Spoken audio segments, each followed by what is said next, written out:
Bueno, empiezo haciendo una pequeña referencia a lo que es el Observatorio Nacional de Seguridad Vial en Colombia. Es una de las cuatro direcciones técnicas de la agencia que tiene un enfoque de gestión transversal en los cinco pilares de acción que fueron decretados hace ya bastantes años por la ONU para la década de acción por la seguridad vial de los años 2010. Se encarga de generar información, construir conocimiento necesario acerca de la seguridad vial del país y de alguna manera sus resultados son la base de conocimiento requerida para orientar el diseño y la evaluación de la política pública en seguridad vial en Colombia, sobre la cual también se ejerce un proceso de seguimiento y de alertas tempranas para dar continua mejora a las acciones que se vienen implementando desde la Agencia Nacional de Seguridad Vial. Voy a proseguir con algo que nos tiene, digamos que, un poco contentos con respecto a la gestión de la seguridad vial en Colombia y les voy a hablar un poco de cómo nos fue en la década de acción del año 2010 al año 2019. En ese caso, lo primero que habría que decir es que los primeros años de la década, del año 2010 al año 2012, tuvimos o mantuvimos, digamos, una relación más o menos constante en la cantidad de fallecidos por siniestros viales,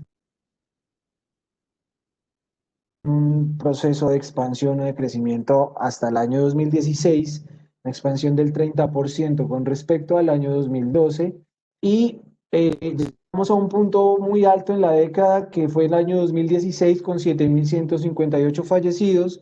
Estos de alguna manera correspondían o estaban alineados a puntos de muy alto nivel en la década de los 90, sobre todo en el año 2000, perdón, en el año 95 en donde veíamos una cantidad muy alta, muy exagerada de fallecidos en siniestros viales. Y bueno, llega la Agencia Nacional de Seguridad Vial en la seguridad vial del país, tomando como elemento fundamental el Plan Nacional de Seguridad Vial, y con ello se ve o se nota una reducción visible durante el año 2017 que muestra una permanente contención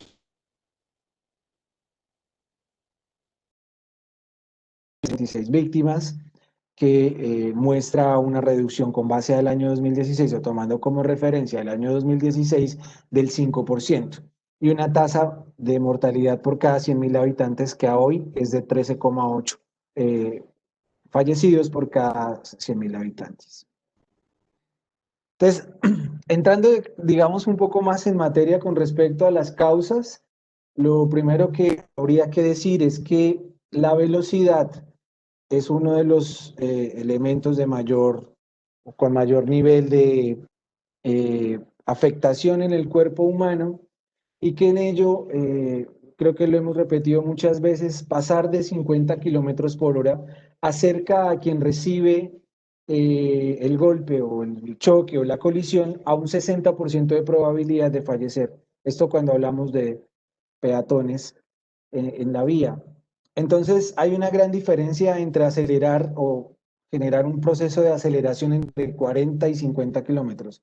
A 40 kilómetros por hora, el cuerpo humano o el humano o las personas que puedan verse afectadas por un choque pueden tener una probabilidad inferior al 40%. O sea, tienen más o menos un 60% de sobrevivir, pero ya cuando llegamos a los 50 kilómetros por hora, de morir es de un 60%. Desde Colombia, pues digamos que tenemos muchas fuentes de información, hemos tenido un desarrollo importante en cuanto a sistemas, en cuanto a interoperabilidad de esos sistemas de información, y eso nos ha permitido de alguna manera poder clasificar y vislumbrar las causas que se dan en los siniestros viales. En al Registro Único Nacional de Tránsito, al Instituto Nacional de Medicina Legal y Ciencias Forenses, y sobre todo este último para analizar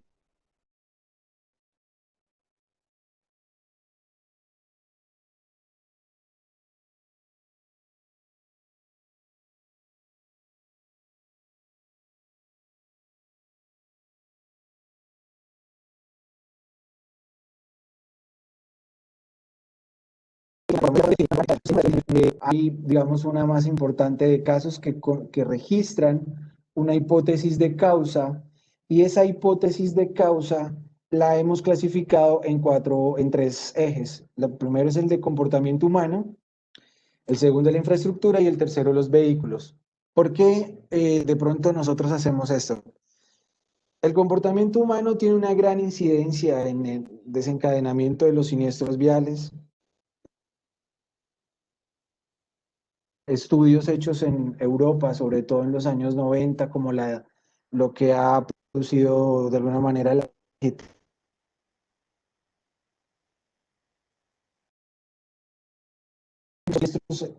son ocasionados por el error humano. Entonces tuvimos como muy en cuenta esto para poder generar esta clasificación.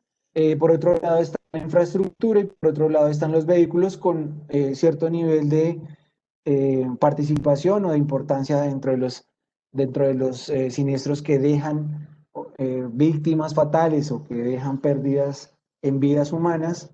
Y con ello vamos a hacer este cuadro que a continuación les voy a...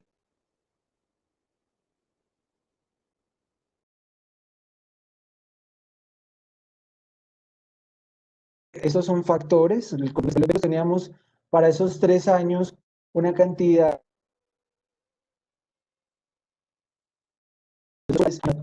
hipótesis de causa asociada. El resto de casos, digamos, por cuestiones de diligenciamiento en los registros administrativos, no pudimos de alguna manera extraer esta información. Pero sobre los que sí, vemos que en mayor medida el desobedecer las señales de tránsito y el exceso de velocidad son de alguna manera las hipótesis de causa probable que más tiene asociada víctimas, sea fatales o sean no fatales. En la parte derecha vemos los fatales y vemos que la primera es el 45% lo ocupa el exceso de velocidad y el segundo desobedecer señales de tránsito.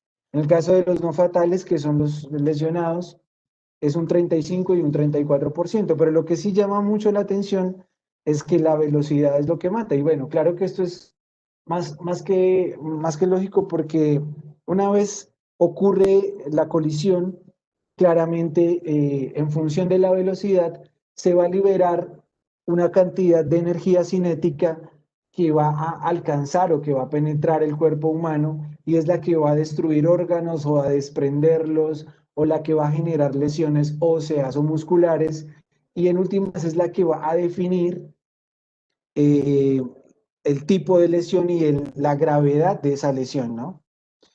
Ya cuando hablamos de otro tipo de casos, sobre todo en los fallecidos, tenemos como una tercera la embriaguez alcohólica y no alcohólica, es decir, la embriaguez por bebidas y la embriaguez por sustancias psicoactivas o alucinógenas o sustancias que de alguna manera pueden llegar a ser prohibidas para ejercer la práctica de la conducción y por último ir en contravía.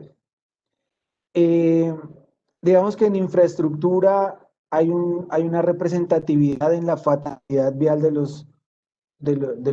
los casos de fatalidad vial, perdón, en un 5%, y en ello las condiciones inadecuadas de la vía representan un 71%, es decir, que de los 229 casos de personas por causas asociadas a la infraestructura, 163 fueron por condiciones inadecuadas en la vía.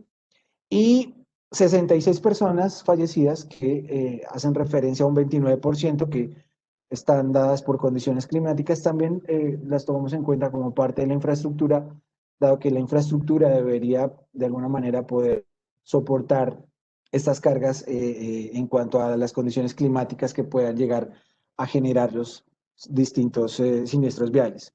Y lo otro ya son vehículos, que es un 5%, en donde las fallas mecánicas de alguno de los vehículos, sea del vehículo que tuvo o no tuvo la culpa, generó algún tipo de colisión que permitió que se perdieran vías. Ahora, ¿cuándo se presentan estas condiciones de causa en Colombia durante los últimos 3 años? Bueno, el exceso de velocidad es mucho más frecuente en las horas de la tarde, En las horas de la noche, que la embriaguez alcohólica y no alcohólica tiene una mayor repercusión, como podría llegar a pensarse, en las horas de la noche y en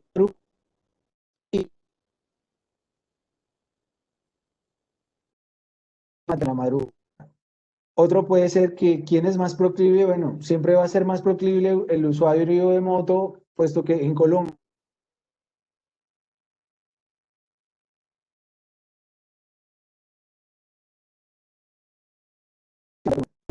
sufre de exceso de velocidad y de embriaguez alcohólica y no alcohólica.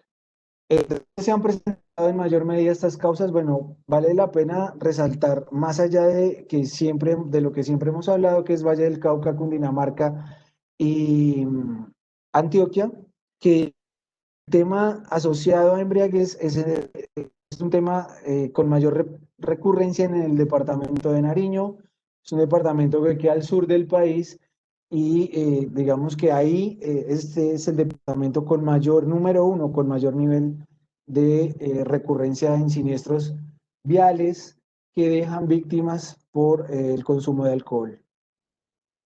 Hay un tema que estamos evaluando y que hemos venido estudiando mucho en la agencia y es el tema de los fines de semana y los meses vacacionales, que es cuando más vidas se pierden en Colombia. En ello, pues, hay que decir que entre el lunes y el viernes, sobre todo los días de martes a jueves, es cuando más comparendos se imponen, cuando más control operativo en vía hay y es cuando menos fallecidos hay. No obstante, una vez el control empieza a disminuir y cuando la imposición de estos comparendos asociados a corregir las conductas de los usuarios viales, aumenta la fatalidad vial. Es decir, que cuando pasamos de fines de semana con 22 personas fallecidas, no, entre semana con 15 personas fallecidas a en fin de semana con 22, estamos teniendo una variación, un aumento del 47%. Eh,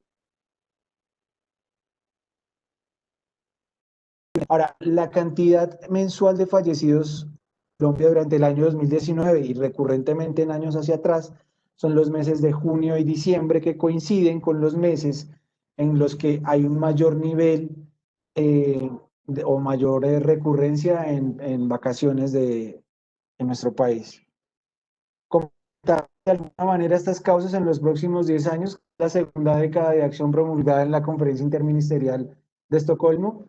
Bueno, tenemos unos pilares asociados que también son las capas del sistema seguro de alguna manera, y en ello, pues, gestión institucional hará, o se piensa hacer o se debe, se recomienda hacer un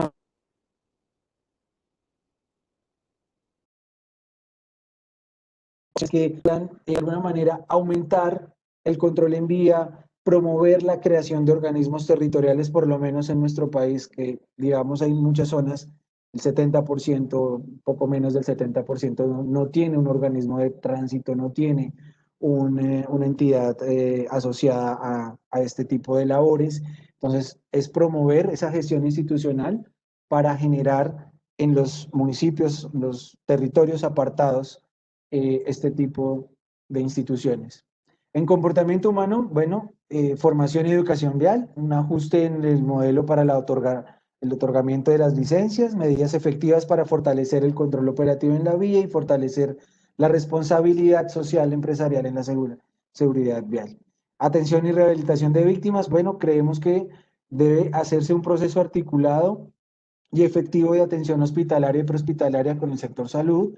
Aún hay que hacer un acompañamiento y una rehabilitación, un proceso un poco más asiduo, y se debe desarrollar un sistema de vigilancia en víctimas de siniestros que quedan con discapacidad y expuestas a un proceso de rehabilitación. En infraestructura, adecuar mucho más la infraestructura y en vehículos adoptar reglamentos técnicos para garantizar que un parque automotor mucho más seguro. Creo que hasta acá llegaría con mi parte en la presentación. No sé si hay algún tipo de eso. Muchas gracias. Gracias, gracias Leonardo por compartir con nosotros este caso. Antes de iniciar con las ponencias, informamos a los participantes que pueden formular sus preguntas a través del botón Preguntas y Respuestas. Al final tendremos un espacio dedicado a contestarlas. Con esta indicación, invito al mexicano Arturo Cervantes, quien nos hablará del uso de sustancias prohibidas al conducir. Como ya lo decía Alejandra, soy representante y presidente de la Alianza Nacional por la Seguridad Vial en México y es un placer dirigirme a este foro en el proyecto de seguridad vial en la comunidad andina. Les hablo también como profesor de la Universidad Anáhuac en México y en específico como miembro docente de la Facultad de Ciencias de la Salud. Y qué importante tema, la seguridad vial. Esta es una estampilla postal que lanzamos en México en el año 2009 en preparación a la entrada de México a este importante tema que ha sido rezagado por más de 30 años en nuestras sociedades. Recordemos que en el 2004 la Organización Mundial de la Salud declaró su Día Mundial de la Salud como el de la seguridad vial no es accidental, y desde entonces en toda la región iberoamericana y también incluyendo a los países andinos, comenzamos a trabajar desde el sector salud y desde el sector transporte sobre la prevención de las lesiones causadas por el tránsito. En esta foto que ven en un evento en México en 2008, los representantes de la comunidad andina de los ministerios de salud se comprometieron a abordar la seguridad vial como un problema de salud pública. Y por eso fundamos el Observatorio Iberoamericano de Seguridad Vial, en donde Colombia, Perú, Ecuador y Bolivia son miembros permanentes de este Observatorio Iberoamericano, y también por eso creamos en el año 2011 el Programa Mesoamericano de Seguridad Vial dentro del contexto del proyecto Mesoamérica. La seguridad vial es un tema que nos preocupa a todos. Los ciudadanos en nuestras calles están expuestos a múltiples prácticas de riesgo y, como ya lo han dicho todos, son causa de morbilidad y de mortalidad y de muchos daños a la salud, además de costos económicos, sociales. Estos medios de transporte han llegado para quedarse, pero tristemente también han llegado sus consecuencias. En México han aumentado en los últimos años los decesos a bordo de las motocicletas, como estoy seguro que ha sido en otros países andinos, y los ciudadanos nos hemos vuelto inmunes, digamos, a estos temas de las muertes y cada vez más frecuentes en los repartidores de comida a domicilio, y ahora en las épocas de COVID estos modos de transporte se han vuelto la norma. Y los choques de motos se han convertido, por ejemplo, en México y en la región andina, en muchos países, dentro de las primeras causas de muerte y de lesiones. Y tristemente, el alcohol es uno de los factores de riesgo más importantes. No voy a hablar de otras drogas, pero la cantidad de accidentes relacionados con el alcohol y en particular su relación con la población joven de nuestro hemisferio es algo preocupante que la CAN hace mucho bien la comunidad andina de naciones abordarlo, porque estamos inundados de empresas transnacionales vendiendo alcohol a nuestros menores de edad y estos menores se suben a los vehículos y en nuestro país más de 4 millones de accidentes viales al año, más de 60 muertes diarias que tienen un costo que se estima en alrededor del 2% del Producto Interno Bruto de nuestros países. Y las sustancias y las drogas, el alcohol, están relacionadas con la mitad de estas muertes, que provocan además pobreza y gastos catastróficos en salud por las lesiones. Y es una epidemia que afecta principalmente a los niños que a veces van solamente como ocupantes de los autos y sin deberla y sin temerla sufren las consecuencias. Les platicaba que esto es importante porque en México tenemos cerca de 60 muertes al día, más de 1,000 accidentes registrados y más de 14,000 que suceden cada día. Y esto nos lleva a que más de 2,000 personas ingresan a los hospitales por siniestros de tránsito cada día y 110 personas cada día van a vivir con una discapacidad permanente, cuadriplegia, paraplegia, etcétera. Y estos son vidas, hermanos andinos. Estos son sueños e ilusiones sin cumplir, como los de Ana Cecilia, como los de Daniel Uribe, como los de la familia Morales Muciño y muchos otros que les puedo platicar relacionados tristemente con el abuso en el consumo de alcohol y los accidentes.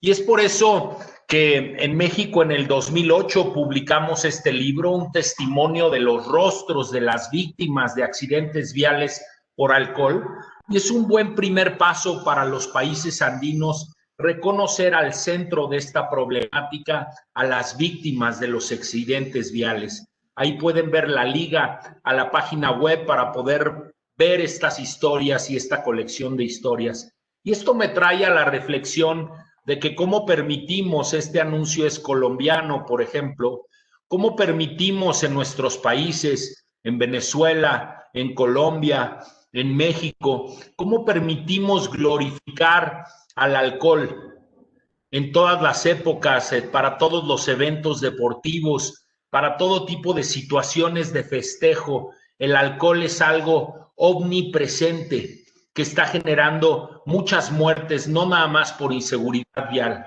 ¿Qué tal?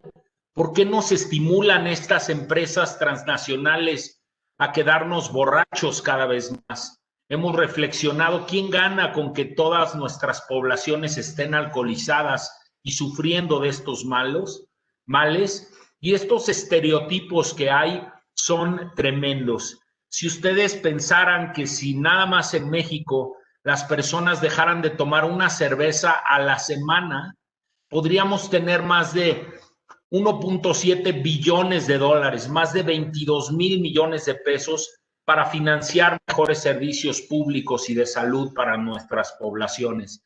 Por eso es un gusto desde Anacevi platicarles qué hemos hecho en México en este primer decenio de acción por la seguridad vial, 2011-2020, y que vean con base en estos resultados y con base en los programas qué puede servir para orientar a nuestros países hermanos, recordando que solo juntos podemos salvar miles de vidas que se pierden cada día en la región. En México creamos esta iniciativa mexicana de seguridad vial con un enfoque preventivo desde la salud pública, basado en evidencia científica y en lo que ha funcionado en otros países, y con un abordaje que va más allá del sector salud e involucra a la policía, al transporte y a la vialidad, a los ministerios de educación. Es un problema sistémico que hay que abordar de manera multisectorial. Y de ahí se diseñó INESEVI, uniendo esfuerzos entre la Organización Panamericana de la Salud, la Secretaría de Salud, los Ministerios de Seguridad Pública y Transporte, junto con el Secretariado Técnico del CONAPRA. No voy a entrar en detalles, pero me voy a enfocar a platicarles del factor de riesgo alcohol dentro del contexto de un programa integral que aborda todos los factores de riesgo, recordando que la inseguridad vial es un problema sistémico que se debe de abordar como tal por nuestros países. Y en particular comentarles que en el año 2008 lanzamos el Programa Nacional de Alcoholimetría, donde la Secretaría de Salud, colaborando con la Secretaría de Comunicaciones y Transportes y con los departamentos de policía local, nos dimos a la tarea de hacerles ver que más de la mitad de los accidentes viales están relacionados con el abuso en el consumo de alcohol, más de la mitad de las muertes y 1 de cada 5 ingresos a salas de urgencias tienen altos niveles de alcohol en sangre. Realidad, y el saber que conforme la cantidad de alcohol en sangre incrementa también la probabilidad de tener un accidente y de morir en este accidente, dependiendo de los niveles de alcoholemia. Y también reconociendo que en nuestra sociedad muchas personas, 1 de cada 5, se sube a un coche con un conductor ebrio, 1 de cada 10 acepta manejar tras haber bebido, y el consumo en las mujeres se ha venido incrementando de manera notable en los últimos años. Y por eso pueden ver ahí a nuestro secretario de Salud, con gobernadores de las entidades, con jefes de policía, entregando equipos y dotando a la policía de los conocimientos y de las habilidades a lo largo del territorio nacional. En las 32 entidades federativas, en más de la mitad de los municipios del país, ya hay equipos de control de alcoholemia y ya hay miles de personas capacitadas en su uso, con inversiones de recursos muy importantes en estas tareas, con programas de capacitación y de mejora continua a estos miembros tan importantes y valiosos de la sociedad, que son los oficiales de seguridad vial, la policía de tránsito y vialidad, que muchas veces denostamos en nuestras ciudades, pero que tienen un rol heroico. Y hemos logrado constatar a lo largo de México reducciones muy importantes en la mortalidad tras hacer este tipo de operativos de prevención de riesgos, y esto se puede observar en la Ciudad de México como conforme aumenta la flota de vehículos y conforme aumenta en línea verde el número de operativos y de fiscalización, disminuye el número de muertos en una forma impresionante. Son operativos disuasorios que logran reducir al 40-50% la cantidad de muertos y por tanto de accidentados y de personas con discapacidad. Esto lo hemos visto en Aguascalientes, en Guadalajara, en la Ciudad de México, como al aplicar operativos de control de alcoholemia y al fortalecer el marco legal de nuestros municipios para que sea más riguroso y más estricto el control y la fiscalización de los conductores bajo la influencia del alcohol, mejores resultados tenemos. En Guadalajara esto se llamó la Ley Salvavidas y fue adoptada por unanimidad de este Congreso estatal. Y bueno, muchas campañas, porque esto no se puede hacer más que de la mano de la ciudadanía. Y aquí pueden ver de los consejos estatales de prevención de accidentes, en este caso de Veracruz, en este siguiente caso de Jalisco, cómo se ha volcado la sociedad civil, los universitarios, a una capacitación en materia de seguridad vial para poder ser parte de estos esfuerzos. Capacitación que se lleva a cabo desde las escuelas primarias hasta los niveles secundarios y avanzados educativos, vinculado todo esto a intervenciones locales para disminuir esta práctica de altísimo riesgo. Intervenciones donde trabajan con nosotros las policías municipales, estatales y federales para concientizar a los usuarios de los riesgos, no nada más del alcohol, sino de los seguridad, dispositivos de retención infantil, velocidad y otros. Hay mejores prácticas en el mundo y hay medidas que, si se llevan a cabo, como el control de alcoholemia y las que muestro en esta diapositiva, vamos a poder cumplir las metas de reducir a la mitad el número de muertos y heridos en los países andinos. Y los controles de alcoholemia es algo que se ha demostrado en todo el mundo que funcionan. Tener leyes alcohol volante y vigilar sobre todo su cumplimiento reduce el número de muertes y de heridos por siniestros viales de manera sistemática. Y no nada más eso, disminuye choques, disminuye violencia intrafamiliar, disminuye discapacidad y disminuye muchos otros problemas de salud pública, como vemos aquí en Tennessee y en Florida y en Maryland y en muchos otros lugares en donde esta medida se ha demostrado. Imagínense una medida tan sencilla como lo hemos visto en Colombia con la ley Zanahoria, que si tú controlas el abuso en el consumo de alcohol en la población, disminuyen los asaltos, los robos, el vandalismo, además de los choques y las violaciones y las muertes viales. Sin duda, el tema de arrestar a las personas que conducen bajo la influencia del alcohol sería algo muy positivo. Por eso en México aprobamos en 2011 en el Senado de la República el Decenio de Acción. Por eso nuestro presidente lanzó una estrategia nacional que se firmó a los más altos niveles del gobierno federal, el secretario de Comunicaciones y de Salud, que estaba adherida a un plan global de la primera década, 2011-2020, donde México se proponía salvar 60,000 vidas en estos 10 años. Y simplemente comentarles que en cuanto a los resultados y logros que tenemos, no solo en México, sino en la región andina e iberoamericana en su conjunto, no hemos logrado reducir a la mitad el número de muertos y heridos y discapacitados por siniestros viales. En la década mueren en México nada más alrededor de 17,000 personas cada año. Esto quiere decir más de 325,000 muertos en este milenio, en los 20 años que llevamos de este milenio. Y en los próximos años, si las cosas siguen igual, morirán cerca de 90,000 mexicanos. En particular riesgo están los motociclistas, como pueden ver en esta gráfica, que está incrementando su participación como porcentaje de los muertos en siniestros viales, y recalcar que el costo es enorme.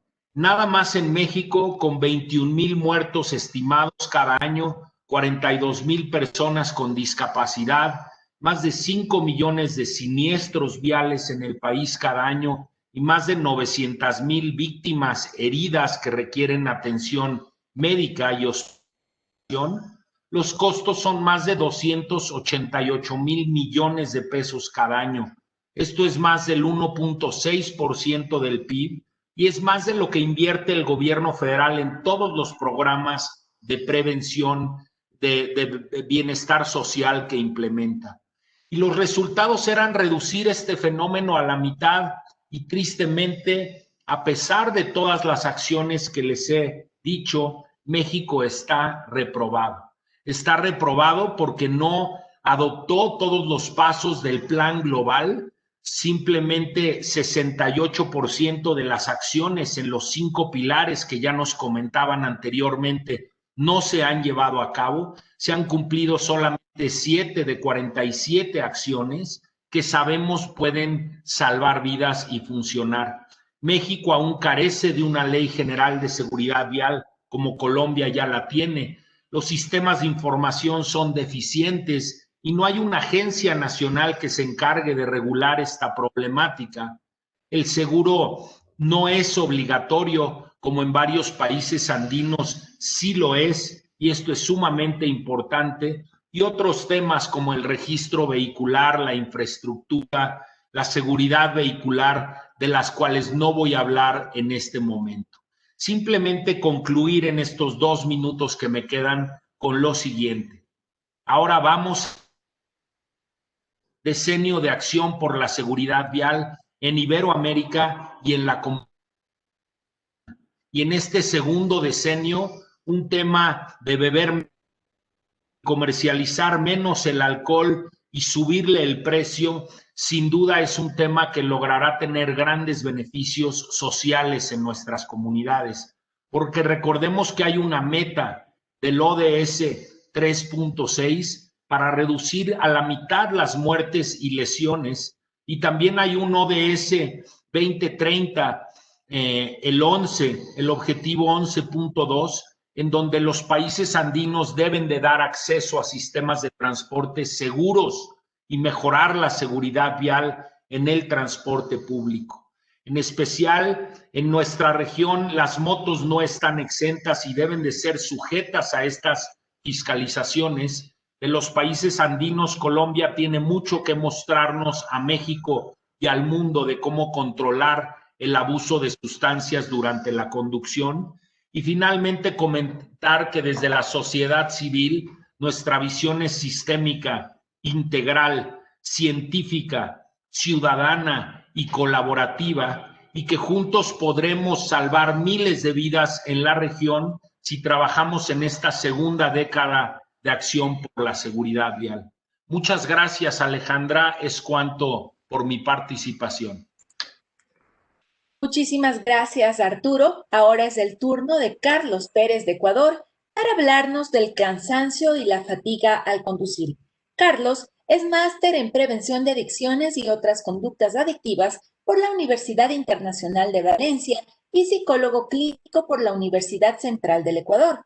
Ha sido presidente de la Asociación Ecuatoriana de Psicólogos, capacitador en talleres sobre trastornos afectivos y del comportamiento, consultor interventor certificado por la Agencia Nacional de Tránsito de Ecuador. Te escuchamos, Carlos. Podemos mirar ya tu presentación. Muchas gracias. Buenas tardes con todos, señoras y señores organizadores, invitados y mis cortertulios también. Muy buenas tardes. Felicitaciones por la exposición anterior, por cierto, Arturo. Muy bien precisado todo lo que necesitamos. Bueno, en este momento, pues yo les voy a dar una introducción primero acerca de lo que voy a exponer. Es el tema de cansancio y fatiga en la conducción. Este cansancio y fatiga en la conducción, que es uno de los... Discúlpame que te interrumpa. Podrías, exacto, ponerle como presentación. Ahí está, perfecto. Gracias. Perfecto. Sí, mientras hablaba, seguía realizando en el ordenador eso. Bueno, el cansancio y la fatiga en la conducción. Esa imagen que proyecta mucho y que podría hablar más que 1000 palabras. Hoy no debería conducir. Es lo que generalmente se pueden decir algunos de los conductores en muchos días. Para esto tengo unos datos generales sobre la conducción, el cansancio y la fatiga. Alrededor del 30% de los accidentes tienen un origen, tienen un problema en problemas derivados del cansancio y del sueño. El 75% de los conductores ha sufrido al menos una vez en su vida un episodio de fatiga al volante. La somnolencia, el sueño, pueden ser causa de mortandad en las carreteras. Se recomienda no conducir en la noche. En las últimas horas del día el cansancio es más evidente. Por otro lado, las condiciones de calor tienden a generar estados de somnolencia que repercuten en la conducción. Los principales informes de seguridad vial refieren que los conductores deberían tener paradas cada 2 horas o cada 200 kilómetros con el fin de tener un descanso tanto cognitivo como físico. La fatiga al conducir es un fenómeno complejo que implica disminuciones en los niveles de alerta y conciencia de parte del que maneja. El cansancio mental, como el físico, provoca el adormecimiento del conductor y representa un factor que contribuye a los accidentes, al menos en el 24% de ellos. La fatiga representa una alteración en los niveles de conciencia y de percepción del conductor, la cual afecta procesos psicomotores que son cruciales para un manejo seguro. Como causas de fatiga manifestada por estados alterados de conciencia y percepción, la somnolencia y por los síntomas subjetivos señalados, se incluyen las siguientes: un número excesivo de horas de trabajo, número inadecuado de horas de sueño, conducción nocturna, horarios irregulares de trabajo y de descanso. Perfecto. Hasta ahí creo que como introducción nada más a lo que voy a exponer el día de hoy. Vamos a partir primero desde la epistemología. Veamos los conceptos. El cansancio. El cansancio, según el diccionario de la Real Academia de la Lengua, es una sensación extrema de agotamiento, falta de energía, a menudo descrita como estar exhausto. La fatiga es una falta de energía y de motivación. Puede ser una respuesta normal e importante al esfuerzo físico, al estrés emocional, al aburrimiento o a la falta de sueño. Como dice la imagen, si nosotros nos ponemos a pensar en la gente, en cómo cada persona que conduce día a día, el padre de familia, el abogado, el doctor, todo tipo de persona, piensa y dice, eso es lo que representa para mí la fatiga o el cansancio. el estar encima de su auto, subido en su auto, manejando su auto de esa manera, con esa percepción. Pero tampoco hemos visto el concepto que le podemos dar desde la parte psicológica también. El agotamiento psicológico nos debilita física y mentalmente. Es una dimensión que surge como resultado de los demasiados o demasiadas decisiones, demasiados pensamientos intrusivos. El trabajo, las obligaciones, las interrupciones, la ansiedad, el cúmulo de cosas que día a día vivimos diariamente como seres humanos. No podemos alejar de porque una persona sea conductor, tenga ese tipo de omisiones frente a las necesidades que tenemos todos los seres humanos, o a las necesidades o a las cosas que pasamos diariamente como tales, con todo este tipo de circunstancias. Tenemos también que la fatiga mental provocada por el trabajo, porque en la mayoría de los casos la conducción es un trabajo. Es una consecuencia de la tensión que esto produce y suele eliminarse mediante un adecuado descanso. Pero preguntarnos cuántas veces hemos visto que en la mayoría de operadoras, en la mayoría de tal vez servicios que pueden darnos conductores, no vemos que existe ese debido descanso. La fatiga es un mecanismo regulador del organismo y tiene un gran valor adaptativo en tanto y en cuanto que indica la necesidad de descanso, ¿verdad? Las causas del cansancio y la fatiga al volante. A continuación voy a señalar algunas de las causas que producen fatiga con más frecuencia y que muchas de las veces no hemos tomado en cuenta como para poder realizar o desarrollar este tipo de herramientas que puedan ayudar para que se pueda reducir los riesgos en las vías. El consumo de alcohol y drogas, que ya lo dijo el cotertulio anteriormente, la elevada densidad del tráfico, el conducir por una vía poco conocida, la depresión. A la depresión no le hemos tomado mucho en cuenta y yo como psicólogo clínico puedo referirme mucho al tema porque tiene unos factores que inciden sobre la sintomatología y que a veces pueden ser eh, simplemente omitidos por las personas. Conducir durante largos periodos, alteraciones del sueño como el insomnio o apnea del sueño, no realizar descansos y uso de ciertos medicamentos. La elevada densidad del tráfico, siento que es un tema que es fundamental, sobre todo en los países que estamos en vías de desarrollo. La verdadera capacidad que tiene el ser humano para poder estar bajo los efectos, no solamente externos, sino también internos como individuo, puede producir este tipo de cansancio, de fatiga al volante. El conducir por una vía poco conocida. Esto se refiere a las nuevas generaciones de conductores que tenemos.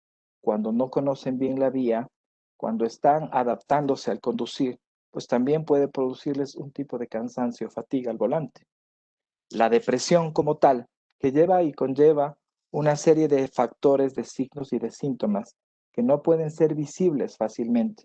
Hay gente que puede estar manejando un autobús con 40, con 35 pasajeros y sin darse cuenta, esta persona está sufriendo una enfermedad que también tiene síntomas que producen cansancio y fatiga al volante.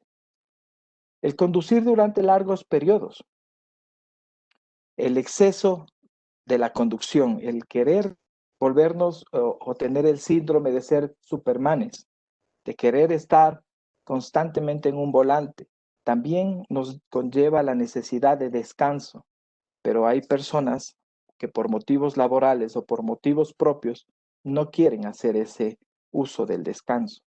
Las alteraciones del sueño, como insomnio o apnea del sueño, que son enfermedades que se pueden tratar y no necesariamente tienen que ser con medicamentos, sino también a base de psicoterapia, pero definitivamente no tenemos nosotros un registro de que se ha tomado en cuenta, al menos de lo que yo conozco, no puede ser tomado en cuenta todavía algo así como una ficha psicológica para saber si hay personas que tienen trastornos del sueño o sufren algún tipo de trastorno o de alteración en el sueño.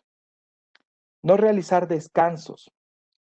los descansos son tan importantes. Hay informes que nos describen que una persona debería descansar cada 2 horas después de conducir o 200 kilómetros, pero esto tampoco se rige a normativas o a protocolos estandarizados que podrían ayudarnos a mejorar este tipo de condición y a provocar de que las personas incidan tanto en su preocupación como tal, que es su vida, y también la vida de quienes llevan, en el caso de la gente que conduce buses de pasajeros. El uso de ciertos medicamentos es algo que también no hemos conocido, pero que se está tomando en cuenta ahora y precisando que hay medicamentos que sí afectan, sobre todo los que son para dolores, el insomnio, nervios, resfriado, tos y la circulación o la tensión, los que son los medicamentos para la hipertensión. Dentro de los analgésicos producen sueño, mareo, los ansiolíticos y todos los medicamentos que son psiquiátricos, les denominamos acá, también producen situaciones de sueño, alteraciones en la coordinación, hipotensión, visión borrosa, euforia, temblores, y todo esto puede verse sumergido también como una condición de fatiga o de cansancio. Dentro de los resfriados y la tos, también los antitusígenos y los antihistamínicos producen sueño y causan este tipo de somnolencia, y cuando están la gente manejando, conduciendo sus vehículos, pues tal vez no lo reconocen y puede producir cansancio y fatiga. Igual que los medicamentos para la hipertensión, que son vasodilatadores, el mareo y la hipotensión. No obstante, puede aparecer también como un signo de trastorno mental más grave o como un efecto secundario a diversas patologías como las siguientes. Hay trastornos alimentarios como la anorexia o la bulimia, que también producen estados de sueño y de fatiga. Las situaciones fisiológicas especiales como el embarazo y la menopausia, aunque no es tan regular ver a una mujer conduciendo, pero todos sabemos que durante el embarazo o la menopausia ocurren síntomas hormonales que pueden darnos a notar esta causa como un antecedente al sueño o a la fatiga. Infecciones producidas por virus, hongos, bacterias o parásitos, la gripe, el resfriado que hablamos. También los niveles bajos de vitaminas B12 y B2, enfermedades cardíacas, renales, hepáticas, enfermedades autoinmunes como el lupus eritomatoso, la diabetes mellitus, la fibromialgia, el cáncer, la desnutrición, que no son tampoco tomadas en cuenta tanto al momento de conducir. Tenemos las enfermedades del sueño, las que sí producen sueño y que muchas de las veces no podemos darnos cuenta porque no hemos tenido un diagnóstico apreciado sobre las personas que conducen. El Alzheimer, que tiene más de alteraciones en la memoria, la orientación visoespacial, la apnea del sueño, que había hablado, causa también somnolencia diurna, cansancio y déficit de atención, y la depresión, que hoy por hoy la OMS también ha catalogado como una de las enfermedades que en el futuro será la primera causa de deserción laboral.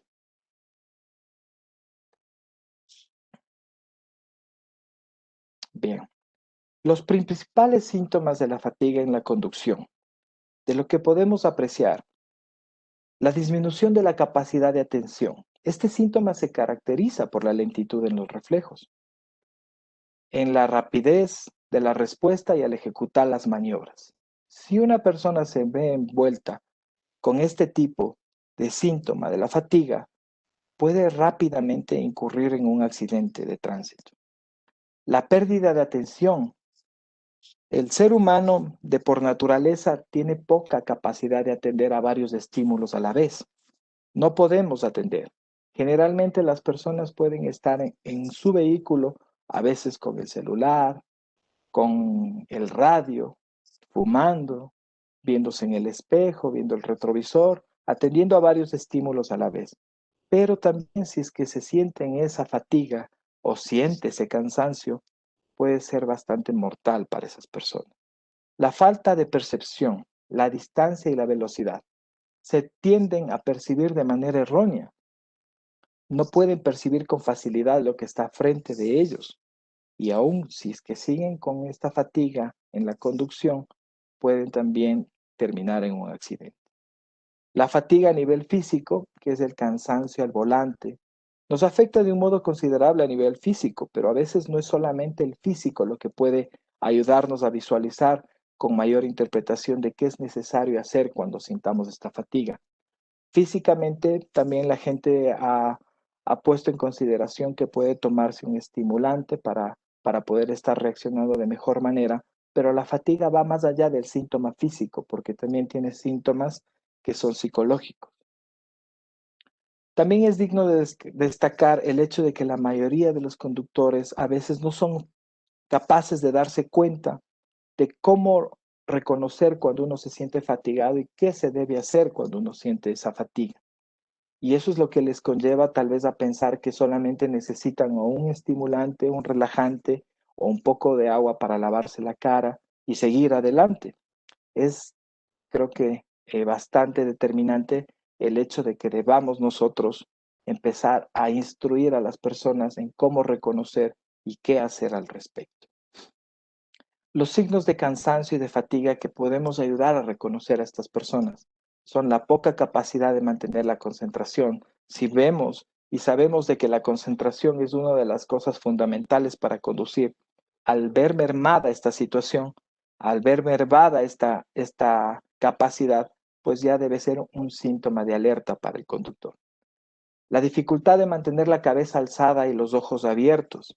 Muchos conductores van como durmiéndose. Muchas veces las personas en forma jocosa dicen, parece que está cabeceando, y no toman en cuenta de que puede ser bastante perjudicial, no solamente para el conductor, sino para todas las personas que están en el vehículo.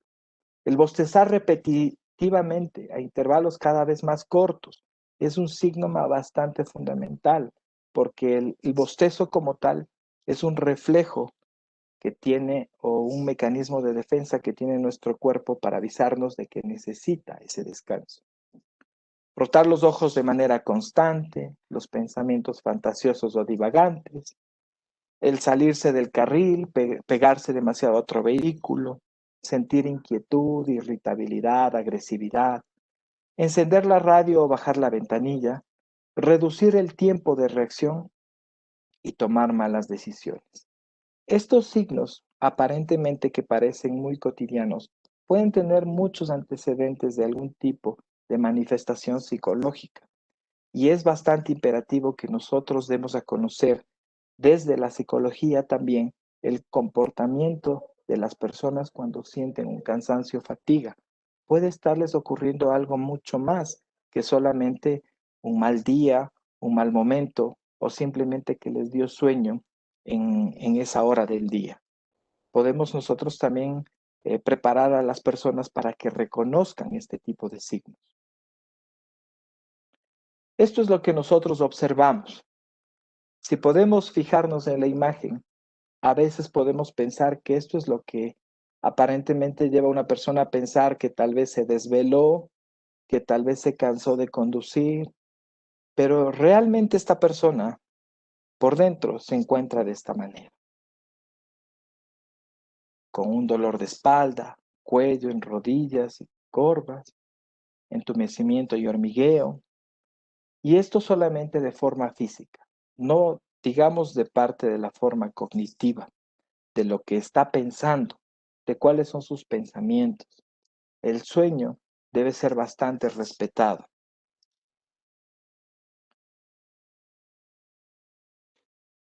Bueno, como conclusiones tenemos entonces que los riesgos de las carreteras no solo dependen de causales técnicas, vehiculares, de infraestructura vial o de otras inherentes al recurso humano. Tenemos que tener en cuenta que depende mucho del factor ese, del recurso humano. Si nosotros capacitamos muy bien a los conductores, ya sea desde el principio, cuando están queriendo ser parte de la conducción, pues tenemos nosotros que informar acerca de todo este tipo de situaciones que pueden conllevar a un accidente. Es necesario instruir a los conductores tanto en tema de reconocimiento, la autorregulación que pueden provocarse en ellos, la aplicación de estrategias y de manejo adecuado con protocolos estandarizados y contextualizados No podemos pensar que los estudios en Alemania pueden ser los mismos que nos sirvan para la región, para nuestros países. Nosotros tenemos diferente tipo de cultura, funcionamos de forma diferente, aunque tengamos los mismos órganos, la misma capacidad cerebral de pensamiento, y aunque hayan lineamientos que nos puedan hacer pensar que podemos funcionar de la misma manera, definitivamente no es así. Yo también hago hincapié, como en el compañero anterior hizo la exposición, que debe haber estudios basados en evidencia científica que nos ayuden a determinar qué tipo de protocolos estandarizados y contextualizados pueden hacerse uso mediante la ayuda de los observatorios, como también lo plantean, para poder atisbar a reducción de accidentes en las vías y carreteras de nuestros países. La importancia de la ergodinámica. La ergodinámica no es más que la fusión de la ergonomía y la psicología. Es como que hemos puesto en consideración de que estas dos ciencias podrían unirse para poder mejorar como herramientas en el medio de transporte. Debe ser un tema imperativo para la aplicación de estrategias integradas a la reducción de accidentes, y por ende vamos a hacer con esto que se reduzcan también las pérdidas humanas. Desde el análisis se precisa que la parte psicológica de un conductor tiene que ser considerada en el momento de su adiestramiento. Como decía anteriormente, no podemos pensar que solamente es un acto mecánico la conducción, porque si es un acto mecánico donde influye también tanto el pensamiento, la percepción y algunos componentes bastante sensoriales, pues nosotros tenemos que tomar en cuenta de que el ser humano es biopsicosocial y que necesita también tener algunos argumentos desde esta ciencia.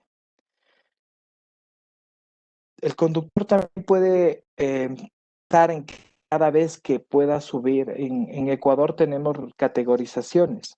Cuando se pasa de una categorización a otra, dentro de esa instrucción debería haber aplicado una malla curricular para poder generar eso. En Ecuador, desde hace varios años, y gracias a la Agencia Nacional de Tránsito y al presidente Lenín Moreno, fuimos invitados como parte de la Asociación Ecuatoriana de Psicólogos para poder hacer uso de esta posibilidad de incorporar dentro de los planteamientos en las mallas curriculares la parte psicológica. Y nos ha ido muy bien, empezamos a hacer varios talleres, hemos empezado a trabajar con los conductores desde la parte psicológica, porque el aprendizaje también puede ser cambiado y visto de una forma distinta. No siempre podemos pensar de que debemos enseñar de una manera unidireccional. Hay varias formas de llegar a la gente. Ahora que se ha utilizado bastante la sensibilización, pues la sensibilización da mucho resultado, pero el conocimiento aplicado con una técnica de aprendizaje distinta podría ser también ser visto de mejor manera por los conductores. Y es así como en Ecuador hay muchos conductores que se han beneficiado y han aprendido bastante, sobre todo con este tema de la fatiga, en saber reconocer, y han aprendido de una forma distinta. ¿Qué se puede hacer entonces? A manera de recomendaciones, creo que los talleres, los cursos, las infografías, las pastillas informativas, ahora que hay que aprovechar los medios digitales y los recursos digitales, hay que hacerlos de una forma bastante constante, asegurando un aprendizaje nuevo, como decía, con un contenido basado en evidencia, con algo que nos denote que realmente puede haber un cambio en la conducta del conductor.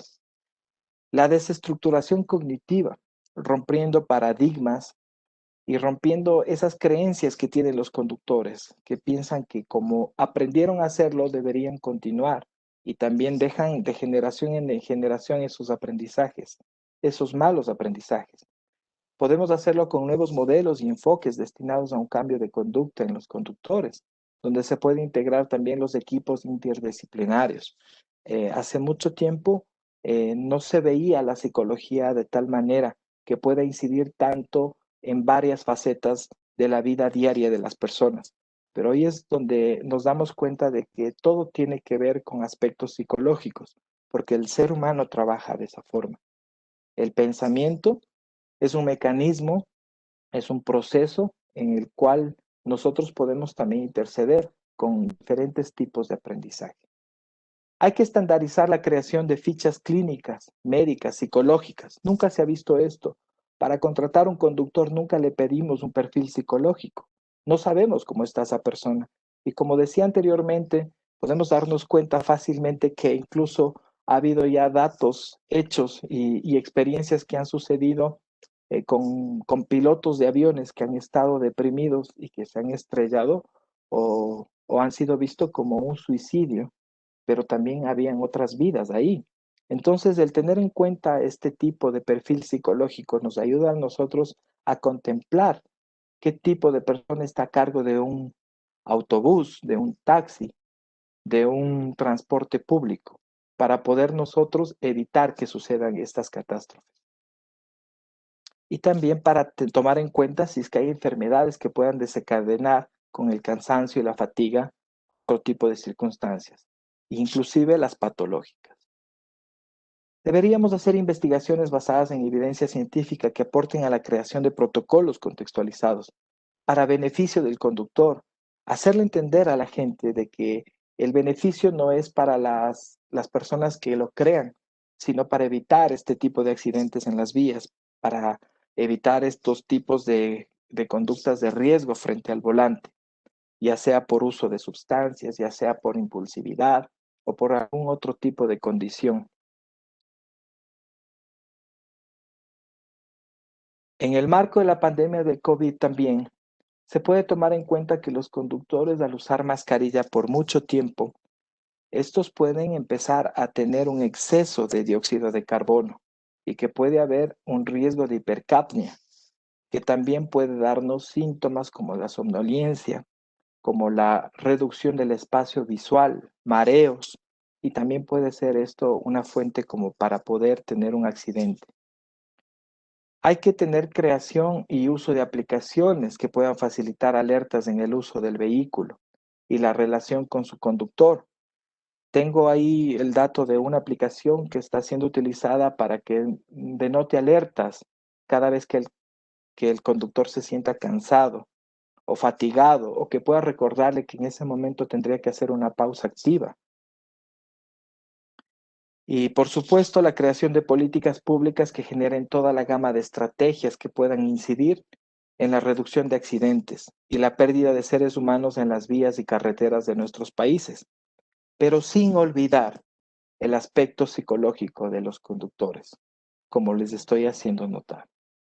Esta es una de las imágenes, como pueden apreciar, de una de las aplicaciones que podría ser creada y podría ser desarrollada una con muchas mejoras para poder tener alertas en cada 2 horas, como decía, cada cierto tiempo, en donde hagamos sintonizar al conductor de que tiene que tener un espacio de pausa activa para poder estar bien. Por último, me gustaría regalar 2 frases. Esta que dice que la peor desgracia para el ser humano es la muerte. Definitivamente no podemos hacer nada frente a la muerte. La misma es inevitable e irrecuperable, lamentablemente. Pero nada más congratulante para otro ser humano es el poder ayudar a reducir el número de víctimas con ayuda del conocimiento, la ciencia y Dios. Es una frase que me inventé para poder contemplar todo lo que he empezado a desarrollar en esta presentación. Y me gustaría también dejarles una frase que decía Confucio, que ahora que ya se tiene o se sabe lo que hay que hacer y no lo haremos, vamos a estar peor que antes. Muchas gracias por la atención y estoy a la expectativa de las preguntas cuando empiece la ronda. Gracias. Muchas gracias a ti, Carlos. Realmente ha sido una ponencia muy interesante poder conocer cuáles son estas características, estos síntomas que nos pueden alertar de la fatiga que puede terminar siendo bastante mortal. A continuación, pasamos a la última intervención que estará a cargo de Juan Emilio Prerrorat, de Argentina, quien hablará del control de exceso de velocidad. Juan Emilio es ingeniero civil con orientación en vías de comunicación, otorgado por la Universidad Nacional de San Juan, Argentina. máster en Tráfico, Movilidad y Seguridad Vial por la Universidad Camilo José Cela e IMF Business School de España. Se ha desempeñado como consultor en seguridad vial para MIT en Bolivia, Panamá, Argentina y Perú. Es consultor externo del Banco Mundial en Ecuador para realizar la evaluación de seguridad vial en la obra del Metro de Quito y la movilidad segura de peatones en la ciudad. Bienvenido, Juan Emilio, te escuchamos. Creo que ya pueden ver mi pantalla. La podemos ver. Perfecto, muchas gracias. Bueno, nuevamente buenas tardes a todas y todos. Gracias al secretario general por la invitación a participar de este importante lanzamiento y evento, que sin duda será un gran aporte para la comunidad andina. Por otro lado, también un cordial saludo a todas las autoridades y participantes de este espacio. Bien, vamos a avanzar. Voy a ver si puedo mover aquí mi ventanita para ver mejor mi presentación, porque me aparece aquí, ahí está. No voy a definir qué es seguridad vial, porque todos los que estamos aquí estamos en el tema, pero sí quiero destacar de esta definición de la OPS, algo que creo que es precisamente lo que la CAN está buscando como objetivo, que tiene que ver con la coordinación y colaboración intersectorial y a su vez la participación de todos los países para lograr que tengamos legislaciones adecuadas y tengamos ambientes y espacios seguros y sostenibles para nuestra movilidad. Creo que estas iniciativas desde la CAN son muy valiosas para lograr, en primer lugar, fortalecer las acciones de los distintos países que la componen, pero también, ojalá, unificar estos criterios y estas acciones, dado que tenemos muchas personas que se movilizan de un país a otro dentro de la comunidad, y lo mismo los sistemas de transporte de cargas y pasajeros. Entonces, qué mejor que tengamos criterios comunes, estrategias comunes, resultados comunes.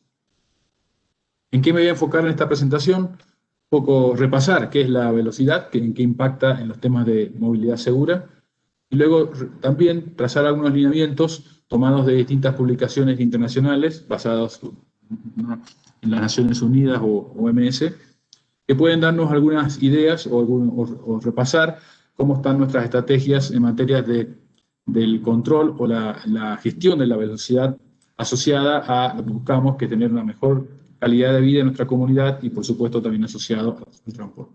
Por acá al costado también está uno de los objetivos, ya se mencionaron hoy, pero también tiene que ver con que logremos, ojalá para el 2030, reducir la mitad de la cantidad de excesos que se registran, de velocidad que se registran en nuestras carreteras y vías urbanas. Entonces, trazado nuestra meta, trazado en nuestro camino en esta presentación, empecemos por definir qué es un exceso de velocidad, qué es lo que nos preocupa. Tenemos dos tipos de problemas con la velocidad. Velocidades excesivas, que están por encima de los límites que alguien con un criterio técnico estableció para un determinado espacio de infraestructura, y también velocidades inadecuadas, que aún estando dentro de las velocidades límites, por algunas de las características de clima o de contexto, por ejemplo, que aparezcan niños, deberían ser inferiores a estos límites máximos establecidos. Lo cierto es que, como también ya dijo mi colega de Colombia, la velocidad es uno de los principales riesgos que está generando la siniestralidad y fallecidos o lesionados graves en la movilidad. Por eso es que, precisamente, creo muy acertado empezar a tratar estos temas de manera tal de que en nuestros países se consideren y se gestionen adecuadamente. ¿Para cuál es el problema de la velocidad? El primer punto es que nosotros, como personas, como seres humanos, estamos diseñados para movilizarnos a una determinada velocidad. Entonces, si caminamos, podemos ir a 5 km por hora. Si corremos, una persona normal, entre comillas, puede correr 15 km por hora. No sé si yo lo alcance, pero más o menos esa es la velocidad promedio. Y hay algunos que son atletas profesionales que pueden llegar a correr por tiempos cortos y lapsos cortos hasta 40 o el récord de 45 km por hora. Lo cierto es que si frente a estas velocidades algo nos ocurre, ¿qué podemos sufrir? Una caída, un golpe, daños casi seguramente o en altísimas posibilidades van a ser recuperables, y con algún tratamiento en caso de alguna lesión, eso quedará como parte de nuestras anécdotas de vida.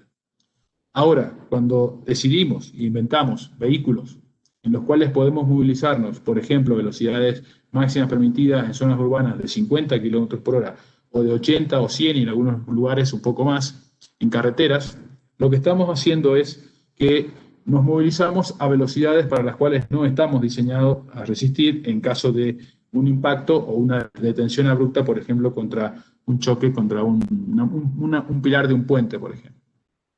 Entonces, en estos casos lo que ocurre es lo que no queremos que ocurra, que son los daños irreversibles con lesiones físicas posiblemente fatales a las personas involucradas. Entonces, si ahora nos concentramos en los peatones, que sabemos de los peatones, también lo dijo ya mi colega colombiano, así que voy muy rápido, es que a 50 km por hora un impacto para un peatón implicará que de 8 de cada 10 van a seguramente fallecer, y si reduzco la velocidad, acerco la velocidad de circulación o de impacto de un peatón a una velocidad más cercana a nuestro límite de diseño físico, seguramente la consecuencia va a ser menor. Entonces ahí tendremos que solamente 1 de cada 10 personas atropelladas a 30 km por hora tienen alta posibilidad de fallecer. Si esto lo llevamos a velocidades en vehículos, la curva naranja está referida a los impactos laterales, por ejemplo, entre vehículos en una intersección urbana. Entonces, si vemos las velocidades máximas de 50, nuevamente tendremos nuestras tasas de riesgo ubicadas en el 10%.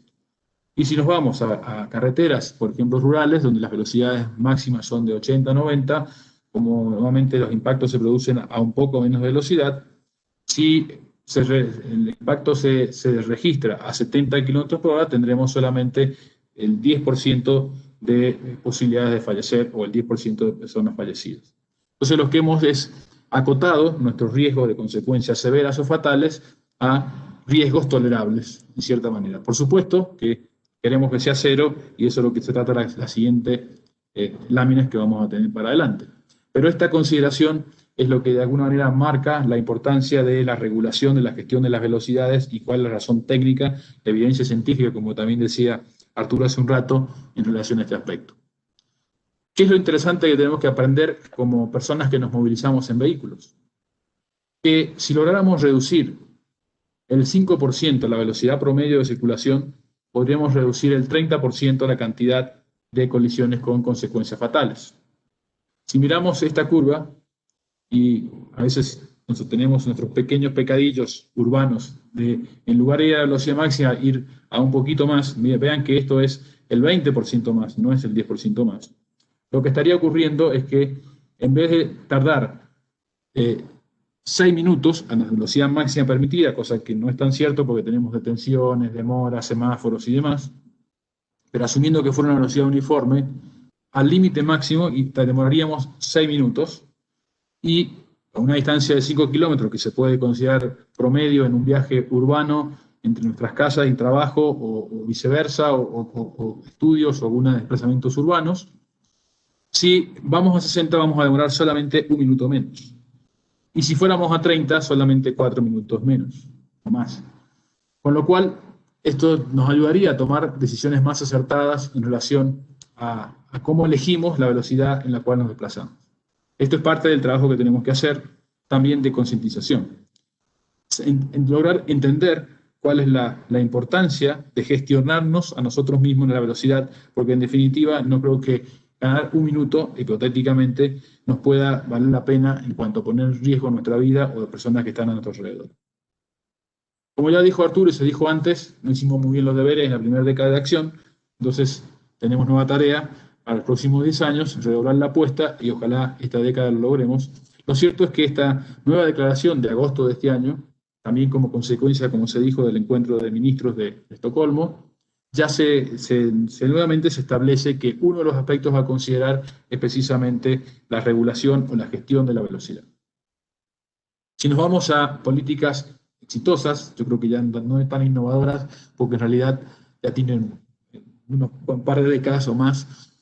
Lo cierto es que los países como Suecia, como Noruega, los países nórdicos, empezaban a pensar que para lograr tener resultados exitosos para proteger la vida en la movilidad, como recién mencionaba precisamente qué tiene que ver la velocidad con el cuidado o los riesgos de vida, uno de los aspectos importantes a considerar era precisamente las velocidades seguras de circulación. Por supuesto que eso tiene que funcionar como un sistema articulado, y de hecho lo que voy a hablar enseguida tiene que ver de qué manera pueden aportar los otros componentes a que tengamos un desempeño seguro en la movilidad asociada a la velocidad.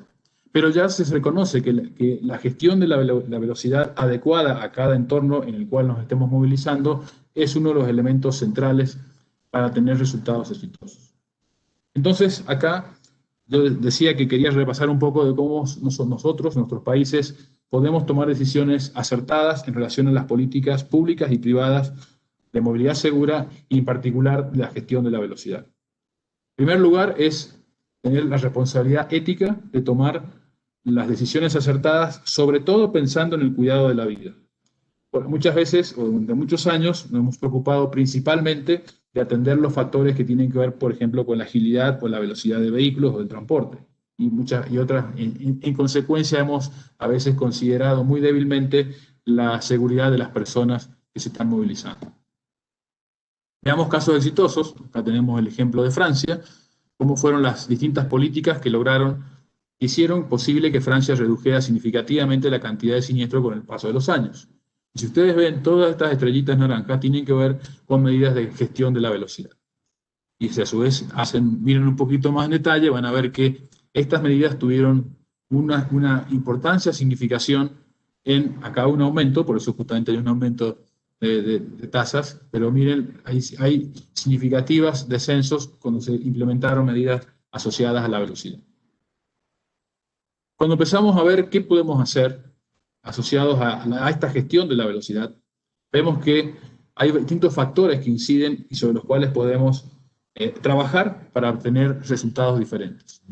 Asociados al conductor, desde ya con concientización y demás, asociados al vehículo, a las características de la vía, a qué tipo de tránsito tenemos, cuáles son los riesgos que tenemos en esos sectores de colisiones y traumatismo, por ejemplo, asociados también a la topografía, al clima.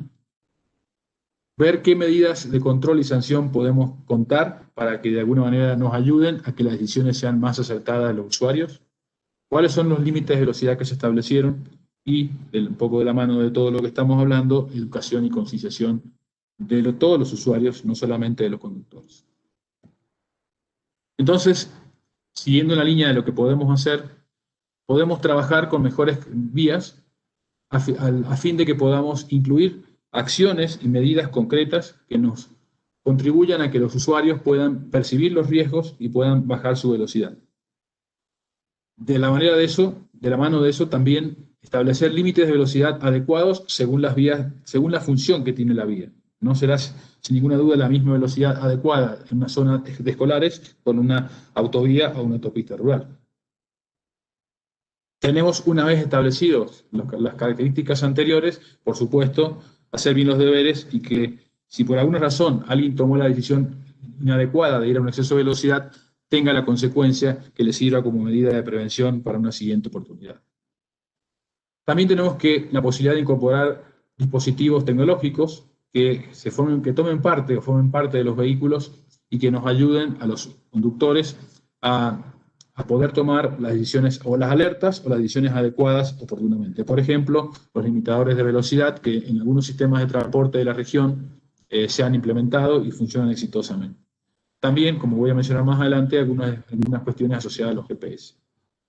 Tenemos que trabajar en la conciencia del riesgo. De la misma manera que yo siempre pongo el ejemplo de tocar el fuego, que a nadie se le ocurre poner las manos al fuego porque conoce la consecuencia. Necesitamos también que toda la comunidad tenga claro cuál es el riesgo de la velocidad. Como mostraba recién en los gráficos, creo que nadie sale a matar a personas ningún día de su vida. Sin embargo, asume riesgos que pueden ser muy elevados precisamente porque no los conoce. Entonces, necesitamos, como decía recién, fijar esos límites adecuados. La forma de fijarlos, y acá tiene que ver con la política pública de infraestructura, de control y de seguimiento, estará asociado al tipo de usuarios que tengo presentes. Si tengo muchos usuarios vulnerables como ciclistas y peatones, tendré que tener mayor cuidado, por eso las velocidades serán bajas. A las características de la infraestructura, si tengo muchos postes o elementos que pueden ser peligrosos para los usuarios, tendré que limitar la velocidad. Si la capacidad de los vehículos no es alta en relación a a las condiciones de seguridad, como se mencionó, creo que mencionó el viceministro de Perú, que se está adoptando, y también hay un antecedente también en Ecuador, de que nuestras estructuras de vehículos sean capaces de absorber esas energías de impacto sin producir daños a personas atropelladas o a ocupantes. También tendré que condicionar mis velocidades. Y si ustedes ven, de alguna manera, estos elementos también estaban en nuestro círculo de visión cero hablado con anterioridad. Si nos enfocamos ahora en la infraestructura, acá hay varios elementos en los cuales podemos tener una política asociada a la gestión de la velocidad. Desde ya tendremos que tener vías y carreteras consistentes con las conductas que esperamos. Si yo tengo una vía de 4 carriles en una recta infinita, difícilmente el mensaje que transmita un conductor es que ahí debería bajar velocidad porque hay una escuela cercana. Entonces, tenemos que ser consistentes desde el diseño de carreteras, qué mensaje transmitimos a los usuarios para que después lo utilicen adecuadamente. Otro ejemplo típico es las curvas atípicas. Si tengo un determinado trazado recto o determinada característica de curva y sorpresivamente establezco una curva, una característica mucho más cerrada, ahí tendré muy posiblemente puntos de concentración de siniestro. Entonces, esto va a dar previsibilidad o no previsibilidad al usuario y según esto va a ser más acertada su conducta.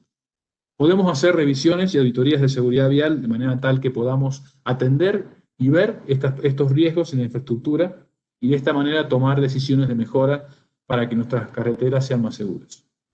También podemos hacer gestión de la seguridad vial asociada a los trabajos, por ejemplo, de mantenimiento o revisiones que se hacen en nuestras carreteras o vías urbanas que tengan las medidas adecuadas de seguridad, tanto para los usuarios como para los operarios que están trabajando en ese lugar.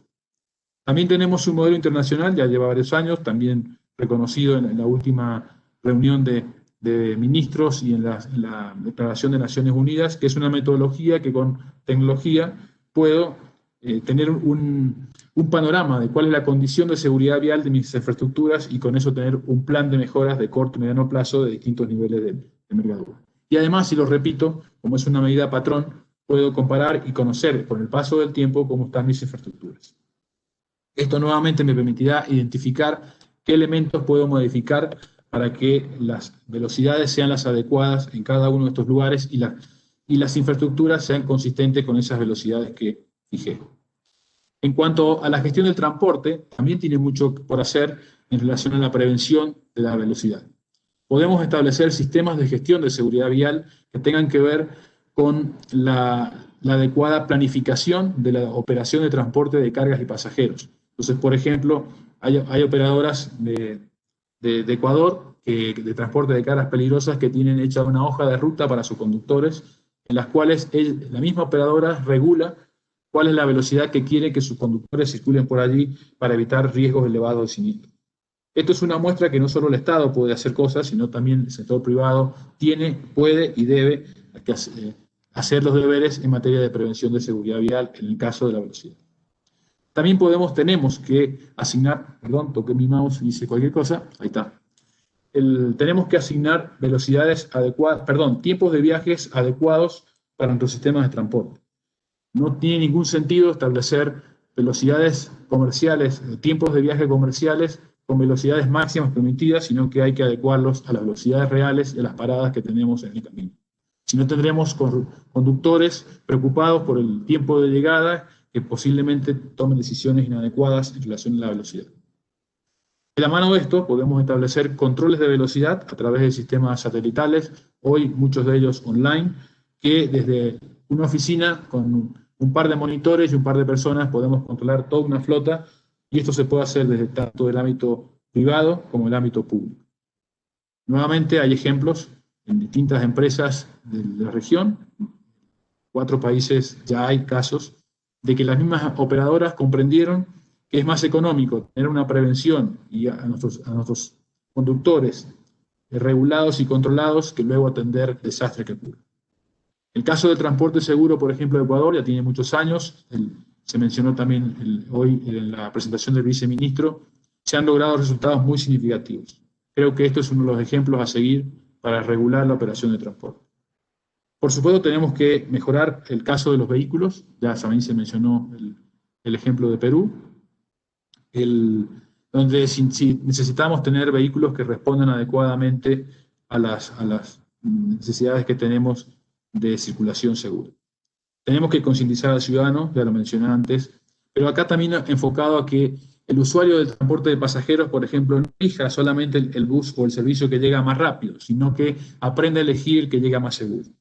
Y esto hay estudios en Argentina donde, curiosamente, las personas elegían el que llegaba más rápido y no necesariamente el que tenía el mejor servicio desde el punto de vista de la seguridad y la calidad de gestión. También tenemos otras herramientas ya impulsadas desde Suecia, tomadas por Naciones Unidas y desarrolladas por la ISO, que nos permiten tener sistemas de gestión que tengan en cuenta todo esto que mencioné aquí y ojalá en la región se puedan impulsar en breve tiempo. Tengo entendido que hay algunas operadoras de Colombia que ya tienen esta certificación. También tenemos que podemos encontrar herramientas, hay documentos de Naciones Unidas, por ejemplo, ya que tienen varios años, si no recuerdo mal es del 2008, que ya traza una línea de acción en la cual podemos trabajar en nuestros países. Básicamente es asociado a que necesitamos tener legislaciones consistentes, que sean aplicables y que se puedan de verdad reconocer por la comunidad adecuadamente con las realidades que tenemos. De la mano de tener velocidades adecuadas según los entornos que tenemos y que tengamos ciudadanos informados, educados y concientizados de cuál es su compromiso y responsabilidad en la movilidad segura y en términos de velocidad, que sepan elegir las velocidades seguras y responsables en cada lugar. Necesitamos mejorar los vehículos. La incorporación de tecnología en algunos vehículos nos pueden ayudar, como dije, los límites de velocidad.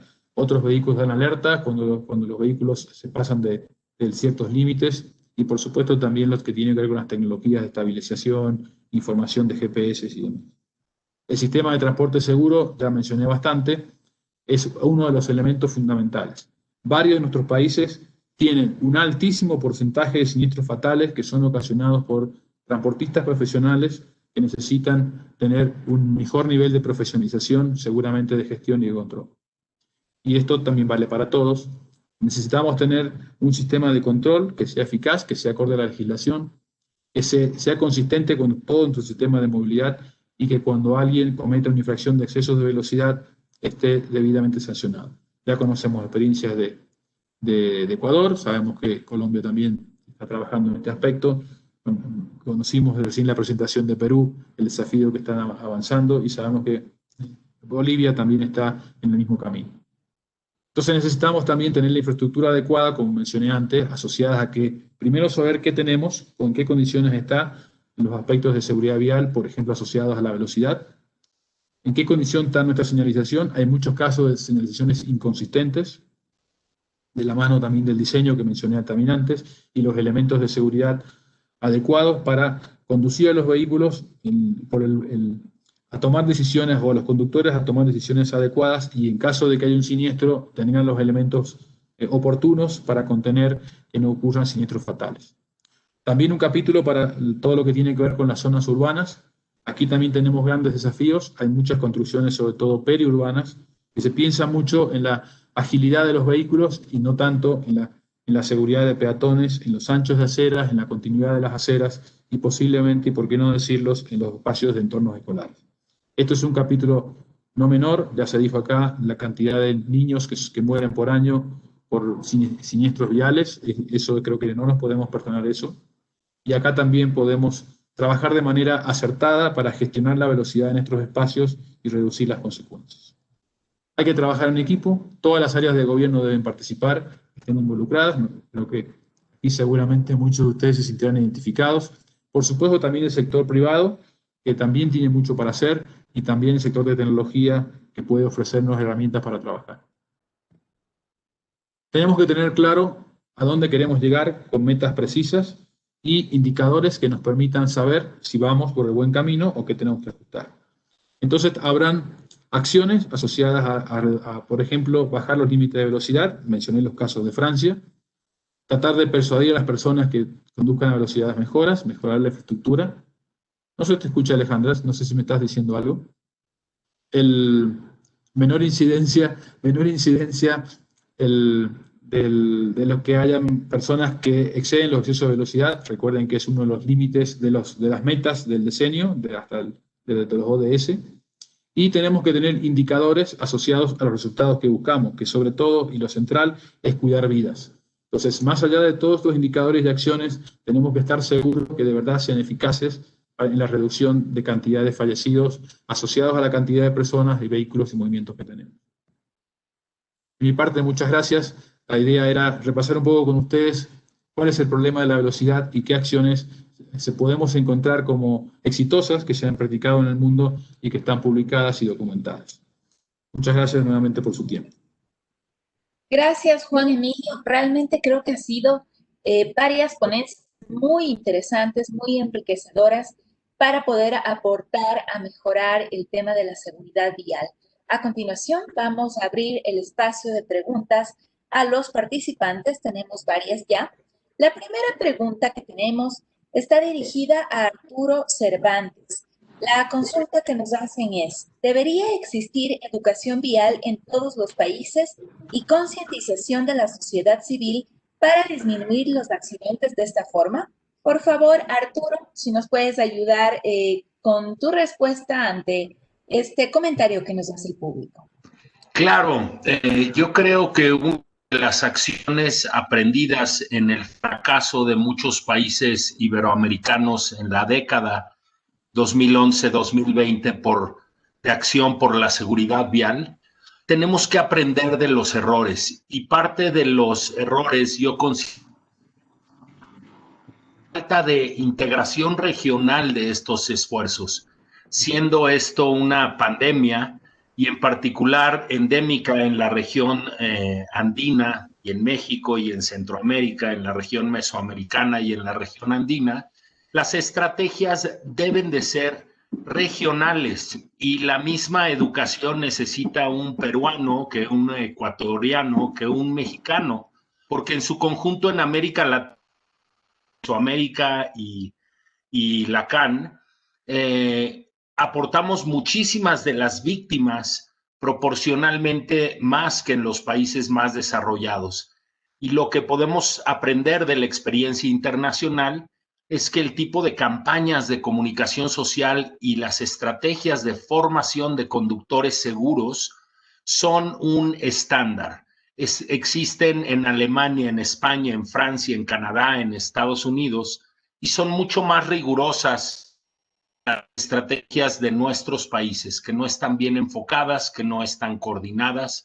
Por ende, veo una gran oportunidad en la Agenda 2030 que nos une a todos los países del orbe, también en la Secretaría General Iberoamericana, la CAN y el Proyecto Mesoamérica, para que tratemos de unir esfuerzos y de hacer esta tarea de formar conductores seguros una prioridad de todos juntos, tal vez compartiendo recursos, todos hablamos la misma lengua y podremos invertir en campañas que sean regionales y el impacto ser notorios.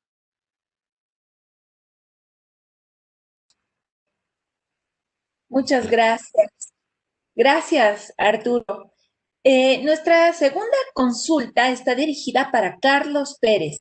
Nos dicen, también si la parte física no está en óptimo estado, cansancio, ¿es por esto necesario realizar exámenes médicos completos? ¿Qué nos dices, Carlos?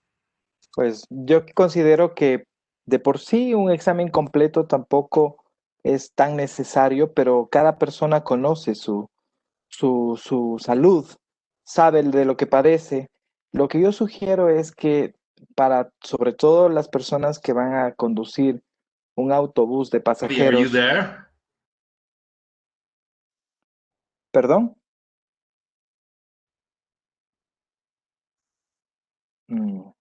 ¿Pueden escucharme? Te escuchamos, Carlos. Continúa, por favor. Sí. Entonces yo lo que decía es que, sobre todo para las personas que conducen autobuses de pasajeros, sí debería ser un poco más riguroso este tema de establecer una ficha clínica, tanto médica como psicológica, para nosotros tomar en cuenta este tipo de condiciones en un futuro o para hacerles un seguimiento periódico, sobre todo cómo va su salud en cuanto a la responsabilidad que llevan ellos siendo un transporte de pasajeros. Es más por eso. No creo que debería ser para todos, aunque debería haber una obligación a per se por individual de saber de que si yo considero de que estoy tomando en cuenta y en consideración algunas cosas que pueden influir para que me dé cansancio o fatiga, y eso es un riesgo para producir un accidente, pues yo debería considerar eso como antecedente cuando vaya a conducir. Gracias. Gracias a ti, Carlos. Y nuestra tercera pregunta está dirigida a Juan Emilio. Juan Emilio, nos dicen, se han determinado las causas de los siniestros viales, por consiguiente, están en las leyes de los respectivos países. Sin embargo, no son suficientes los controles y la concienciación. ¿Qué más hacer? Dicen, en lo personal creo que hay que trabajar más con el conductor, ya que él es el responsable de los siniestros en un 90%. Entonces, hay que mejorar el comportamiento con nuevas estrategias que de alguna forma se apliquen en talleres de conducción con buenos resultados. Juan Emilio, nos gustaría escuchar tu comentario al respecto. Bueno, creo que en buena medida la respuesta está ahí mismo, pero me parece que hay que trabajar sin duda en la consistencia del sistema. Es decir, yo tengo que tener usuarios que sean conscientes del riesgo de la velocidad y adopten la decisión acertada al momento de seleccionar sobre la velocidad de un vehículo. Necesito tener un sistema de infraestructura que ayude a que esa decisión sea acertada.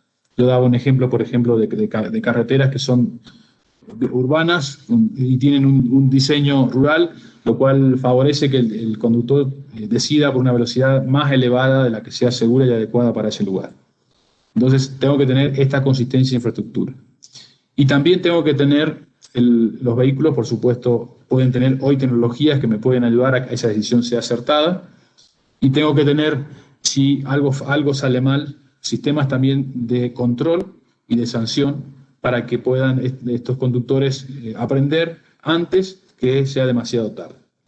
Entonces, de alguna manera, hace unos días le preguntaba en una entrevista a Pere Navarro, el director de la DGT, que ustedes seguramente conocerán, casi esta misma pregunta. Y él decía que, por supuesto, hay que concientizar, hay que tener infraestructura, pero también hay que tener sistemas de control. Entonces, el sistema por ejemplo, de control automatizado de la velocidad, hoy hay tecnologías muy buenas, que tanto desde la caja negra de vehículos como GPS uno puede saber la velocidad que circulan y alertar a conductores profesionales, por ejemplo, o poder conocer la responsabilidad cierta en caso de un siniestro con los vehículos que tienen computadora a bordo, o tener dispositivos instalados en las vías públicas que permitan controlar la velocidad. Hay muchísimas experiencias en el mundo. Suecia, por ejemplo, pese a su buena conducta, es uno de los países que tiene mayor cantidad de cinemómetros o radares de control asociados a la cantidad de habitantes. En Francia también, una de las campañas exitosas fue precisamente instalar estos dispositivos.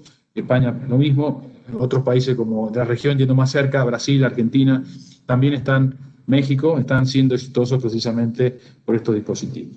Así que creo que ahí están las respuestas más o menos completas. Hay que hacer un abordaje integral del problema. Gracias, Juan Emilio. Como ustedes lo mencionaban, creo que esto es un tema de todos, ¿no? No es un tema solamente de gobierno. Todos podemos hacer algo desde la sociedad civil hasta las empresas privadas. Así que realmente les agradezco a ustedes por compartir sus conocimientos, por darnos estos datos tan interesantes en este primer webinar de nuestro proyecto Por las Vidas de Lacan. Y con esto queremos agradecer también a los participantes e invitarles a mantenerse pendiente de nuestra agenda de encuentros. También pueden inscribirse a través de www.comunidadandina.org/seguridad vial. El próximo evento será el 12 de noviembre con el tema Diseño de campañas de seguridad vial. Con esto terminamos y les agradecemos a todos por participar en este primer encuentro. Muy buenas tardes a todos y muchas gracias nuevamente.